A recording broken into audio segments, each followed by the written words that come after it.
ও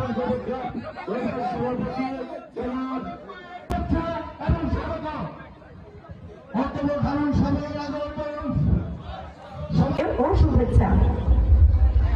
আজকে আমাদের জন্য অত্যন্ত আনন্দের দিন, কারণ আমাদের শেরপুর জেলাটা অত্যন্ত ছোট একটা জেলা এবং এখানে আমাদের শেরপুর ড্যাম একদমই ভঙ্গুর অবস্থায় আছে এবং সেই জায়গা থেকে আমাদের কেন্দ্রীয় ড্যাবের যে নেতৃবৃন্দগুলো এসেছেন তাদেরকে অসংখ্য ধন্যবাদ দিব যে আমাদের একটি ডাকে তারা সাড়া দিয়েছেন এবং এটি প্রমাণিত হয় যে শেরপুর সদর 1 আসন থেকে একজন চিকিৎসক হিসেবে জনাব ভারপ্রাপ্ত চেয়ারম্যান তারেক রহমান স্যার আমাকে বিশ্বাস করে যে ধানের শীষের প্রতীকে নমিনেশন দিয়েছেন।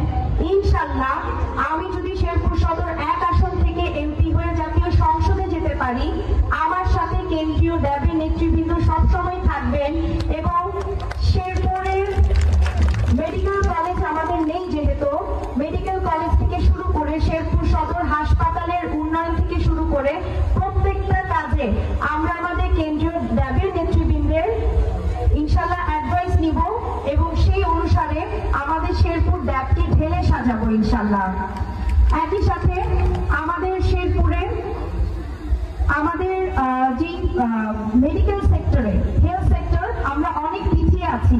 আমরা যদি পাশের জেলা চিন্তা করি, জামালপুরও মেডিকেল কলেজ আছে এবং সেখানে উন্নত মানের স্পেশালাইজড হাসপাতাল আছে।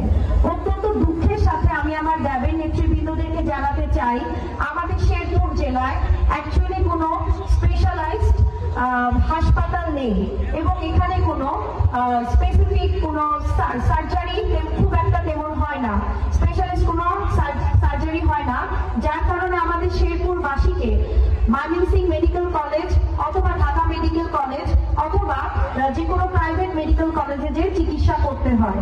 এতে করে আমাদের শেরপুরের রোগীদের শুধুমাত্র যে ট্রান্সপোর্টের খরচ হয় তা না, তারা তাদের পরিবার পরিজনকে নিয়ে যখন চিকিৎসার জন্য ঢাকা বা ময়মনসিংহে যায় তাদের সময় শ্রম অনেক কষ্ট হয়। তো সেই কথা চিন্তা করে আমাদের শেরপুর জেলায় যদি আমরা একটা উন্নত মানের হাসপাতাল করতে পারি এবং সেখানে যদি আমরা ঢাকা থেকে আগত বিভিন্ন স্পেশালাইজড ডাক্তার আনতে পারি মাসে একদিন করে হলেও, তাহলে আমি বিশ্বাস করি আমার শেরপুরের সর্বস্তরের মানুষ অনেক উপকৃত হবে।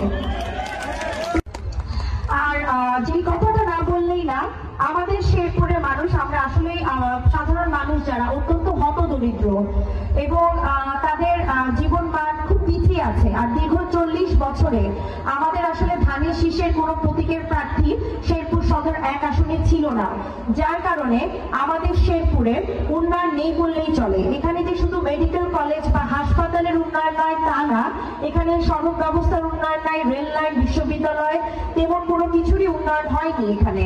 সুতরাং ইনশাআল্লাহ আমি বলতে চাই যে আমি যদি শেরপুর সদর 1 আসন থেকে এমপি হয়ে জাতীয় সংসদে যাই, অবশ্যই এই উন্নয়নগুলোর দিকে লক্ষ্য রাখবো।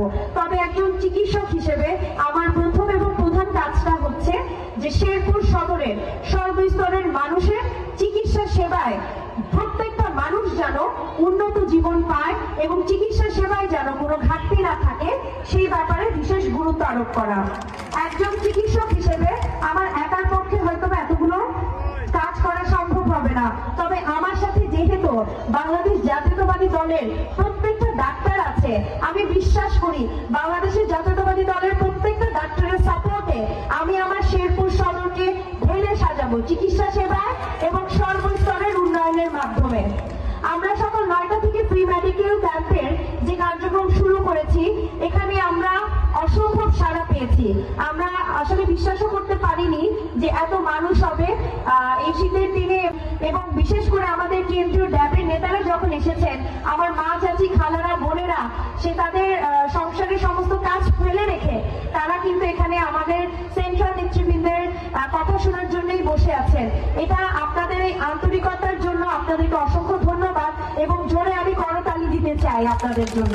এবং আমার যে প্রান্তীয় চাচারা যারা দীর্ঘক্ষণ তাদের কাজকর্ম ফেলে, কৃষিকাজ ফেলে তারা আপনার এখানে এসেছেন এবং আমরা অত্যন্ত আনন্দের সাথে বলতে চাই যে আমরা অত্যন্ত সম্মানিত আজ যে আমরা যখন নাকি রাষ্ট্রপতি তারেক রহমান সাহেবের জন্মদিন উপলক্ষে আমার পিতা জনাব মোহাম্মদ হযরত আলী সাহেব আমাদের ড্যাবের সভাপতি অধ্যাপক হারুন আল রশিদ স্যারকে ফোন দিলেন এবং স্যার এক কথায় রাজি হয়ে গেলেন। এটা আমাদের জন্য অত্যন্ত ভাগ্যের ব্যাপার যে স্যাররা এত ব্যস্ত থাকেন কিন্তু তারপরে তারা এত কষ্ট করে ওয়ার্কিং ডে আজকে বৃহস্পতিবার এবং এই দিনে এসে তারা যে এখানে উপস্থিত হয়েছেন তাদের একটা উপস্থিতি আমাদের জন্য কি পরিমাণ সম্মানের এটা স্যার আমি আসলে ভাষায় বলে বোঝাতে পারবো না।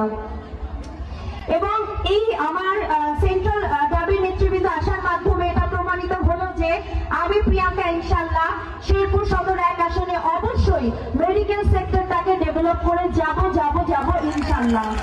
সুতরাং আপনারা এখানে 14টা ইউনিয়ন এবং পৌরসভার যারা আছেন, যারা চলে গেছেন এবং যারা আসছেন নতুন করে এবং যারা লাইনে দাঁড়িয়ে আছেন তাদের সকলের উদ্দেশ্যে বলতে চাই মাত্র 5টা বছর আমাকে সময় দিবেন। এই 5টা বছরে আমি ইনশাআল্লাহ দেখিয়ে দিতে চাই আমাদের শেরপুর সদর একটি মডেল শহরে পরিণত হবে। আমরা পরিবর্তিত পরিস্থিতিতে শেরপুরে ডক্টরস অ্যাসোসিয়েশন অফ বাংলাদেশ ড্যাবের শাখা করতে যাচ্ছি, সদস্য সংগ্রহ করছি। এই সদস্য সংগ্রহ অভিযানে আজকের উদ্বোধন আমি ঘোষণা করলাম। আজকের এই অনুষ্ঠানে ডক্টর প্রিয়াঙ্কা আপনাদের শেরপুরেরই গর্ব, তিনি আমাদের ড্যাবের সদস্য প্রথম সদস্য হিসাবে